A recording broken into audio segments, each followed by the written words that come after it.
This video will explore two different understandings of ethics, absolute ethics and relative ethics. The key questions that will be raised are: do moral rules really exist? Should moral rules ever be broken? Are there any actions which are always wrong? And is one culture's morality as good as another's? Your thoughts on these questions will guide you towards answering another question. Are all moral opinions equally valid, or are some moral opinions better than others? The idea of absolutism and relativism in ethics has to do with the idea of truth. Is there a true answer to any moral question? Or is the answer always dependent upon the particular circumstances? Can we ever be objective in our study of ethics? Or is morality always subjective?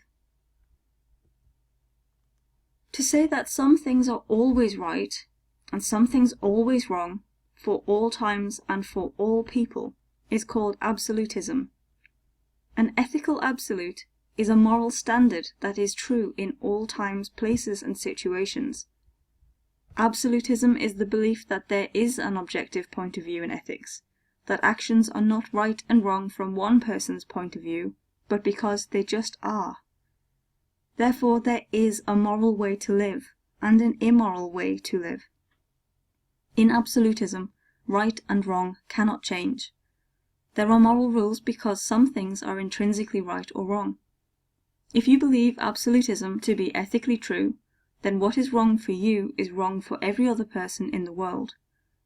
The opposite view, that what is right for one person or group may be wrong for another, is called relativism.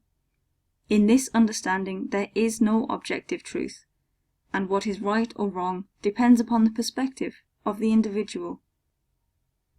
There is no objective knowledge of morality. What is morally true for you might not be morally true for me.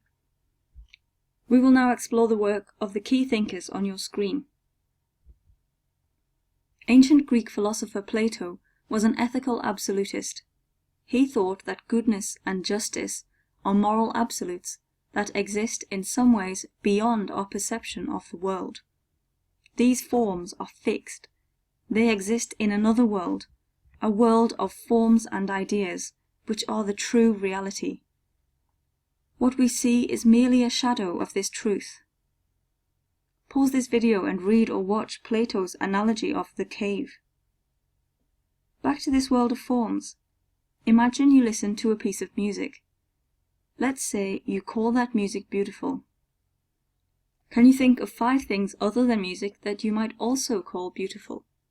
Perhaps a painting or a relationship. Plato believes that all of these things you call beautiful are representations of the objective form of beauty which exists in the world of forms. Without the form beauty in the world of forms, there would be no beauty in anything. For Plato, the form of goodness is the highest of all the forms. Goodness is the highest form of reality, is objective and absolute beyond our limited world. We must escape from the mistake of believing that our perceptions of reality are the truth according to Plato.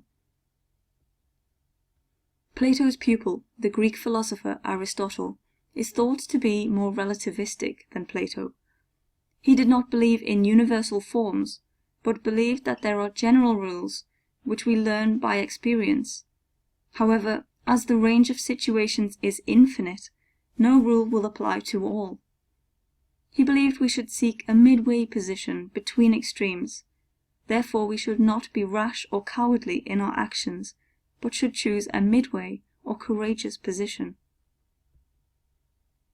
Modern anthropologists, that is, people studying the ways of human life, have observed differences between cultures, and some argue that these differences mean that there cannot be moral absolutes. Morality consists of socially approved habits, taught by the society in which one lives. This approach is called cultural relativism. Moral rules are an expression of a culture and nothing more. There is no set of rules that applies to all cultures. Cultural relativism explains differences in moral codes between different places or countries, but also between different times. It allows for moral improvements to be made. William Graham Sumner was an anthropologist who expressed this view. He called these social moral rules folkways, highlighting the place of tradition in them. Moral relativism is attractive because it explains the different values people hold, and prohibits people enforcing their values on others. It is a flexible ethical system. However, this means there can be no moral truth, although that does not mean all views are equal. A cultural relativist cannot condemn any practices accepted by a society, because there is no objective measure against which to judge them. It reduces the idea of good to that which is socially approved.